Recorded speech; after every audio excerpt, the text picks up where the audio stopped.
안녕하세요. 북유럽연구소의 북극여우입니다. 오늘은 스웨덴에서 학교 다닐 때 이야기를 해볼까 합니다. 스웨덴의 옵살라 대학교를 다닐 때 일입니다. 국제경제 수업 시간이었습니다. 그날은 유엔에 근무하며 인도에 파견을 다녀온 졸업생이 방문해서 안드라 프라데시 지역의 농민 자살 추이에 대해서 발표를 했습니다. 안드라 프라데시는 전통적으로 농업지역인데 과거 해당 지역에 국제 자본이 들어가 곡식 농사를 목화로 바꾸는 가운데 농민 다수가 대규모 대출을 받게 되었습니다. 농민에게 은행 대출이 쉽지 않았을 뿐더러 글을 모르는 이가 많았기 때문에 관공서에서 대출 관련 서류를 작성하는 일이 어려워 농민 대부분 금리가 30~40%에 달하는 사채를 빌려다 쓰게 되었습니다. 그런데 극심한 가뭄이 이어지고 해충떼가 목화밭을 덮쳐서 수확을 망치는 일이 이어졌습니다. 한 지역 안에서만 농민 수천 명이 파산을 했습니다. 흉작이 이어지면서 대출을 갚지 못해 이자가 불자 채무 압박을 견디지 못해 자살하는 농민의 수가 매해 수백 명씩 늘었습니다. BBC를 비롯한 세계 언론에 관련 뉴스가 나오기 시작했습니다. 상황이 심각해지자 인도의 총리가 방문해 일시적으로 부채를 부분 탕감해주고 가장이 자살한 가정에는 추가로 위로금을 지급했습니다. 이후 어떻게 되었을까요? 이후 자살하는 농민의 수는 더 늘었습니다. 자신이 떠나면 남은 가족이 위로금이나마 더 받을 수 있다는 생각에 더 많은 이가 죽음을 선택했던 것입니다. 교수는 이런 상황이 벌어진다면 어떤 정책을 펼 것인지 팀별로 논의에 답을 내라고 했습니다. 특이하게도 학부 시절 전공으로 팀을 나눴습니다. 법학과 정치학, 자연과학과 엔지니어링, 사회과학, 교육과 인문학, 경제경영 이렇게 비슷한 분야를 묶어서 조를 짰습니다. 해결책이야 뻔할 텐데 싶어서 별 기대를 하지 않았는데 이후에 발표를 들으면서 저의 편협함과 무지함을 절절히 깨달았습니다. 경제경영팀은 금리 조정과 함께 지역의 2차 가공시설을 유치해 일자리를 늘리고 생산품의 부가가치를 높여야 한다고 했습니다. 인문학과 교육팀은 가계경제와 계약에 대한 교육 프로그램을 만들고 해당 지역 주민과 아이들에게 심리치료와 상담을 시작해야 한다고 했습니다.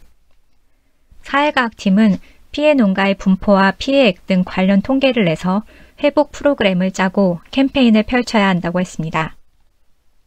자연과학과 엔지니어링 팀은 기후변화에 상관없이 생산량을 확보할 수 있도록 댐을 정비하고 종자보존센터를 만들어 매번 씨앗을 사게 만드는 다국적 기업에 대한 의존도를 낮춰야 한다고 했습니다.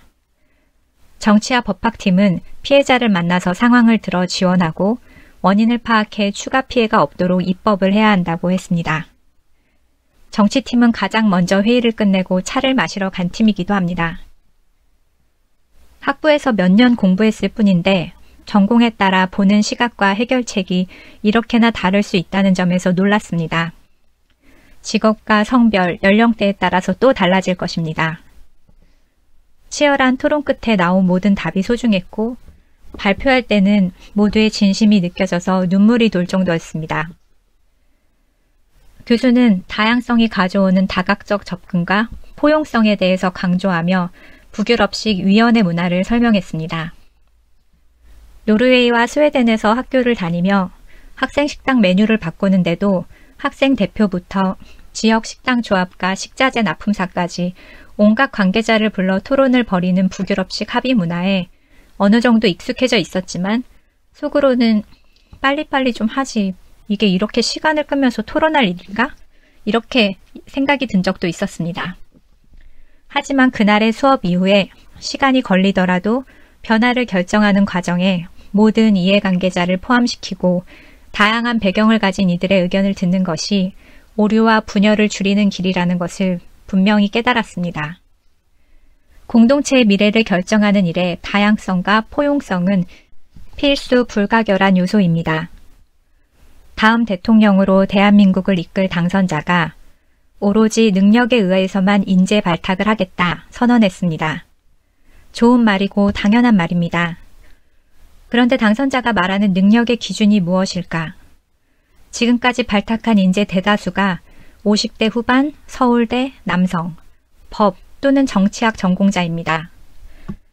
발탁된 분들 모두 능력이 출중한 분들일 것임에는 저는 조금의 의심도 없습니다. 하지만 개별로 뛰어난 것과는 별개로 지도자는 전체를 위한 결과를 고려해야 합니다. 비슷비슷한 배경의 사람끼리 모여서 결론을 내면 반드시 사각지대가 생깁니다. 조직 내 다양성이 그래서 중요합니다. 전 세계를 주름잡는 글로벌 기업, 세계 유수의 연구소, 인류 대학, 소위 선진국의 의회가 조직 구성의 다양성을 표방하는 데는 이유가 있겠죠. 사회적 배려 대상자. 전 이런 용어가 잘못됐다고 생각하는데요. 소수자와 약자를 유치하는 이유는 당위적인 배려가 아니라 전체의 성과를 높이는 핵심 전략이기 때문입니다. 다양성을 높이는 노력은 사회 전체의 대표성을 보장하는 길이며 의사결정의 오류를 줄이는 방법입니다. 소수를 위한 것이 아닌 모두를 위한 일입니다. 어렵고 복잡한 문제일수록 똑똑한 동질의 그룹보다 덜 똑똑하더라도 다양한 구성원으로 이루어진 그룹이 더 뛰어난 문제 해결 능력을 보인다는 연구는 이미 여러 분야에서 증명이 되었습니다. 오로지 능력에 의한 인재 발탁, 좋습니다. 대신 능력의 기준이 하나가 아니기를 바랍니다. 대한민국 전체를 위한 의사결정에 사각지대는 없어야 하기 때문입니다. 통치라는 것은 상명하복이 아니라 다양한 이해관계자의 양보를 이끌어내서 최선을 만드는 것입니다. 지도자의 철학과 결단에 요즘 이 말이 유행인 것 같은데 외람되오나 이의를 제기할 수 있는 정부를 기대합니다. 더 많은 뉴스는 북유럽연구소 브런치 또는 페이스북을 참조하세요.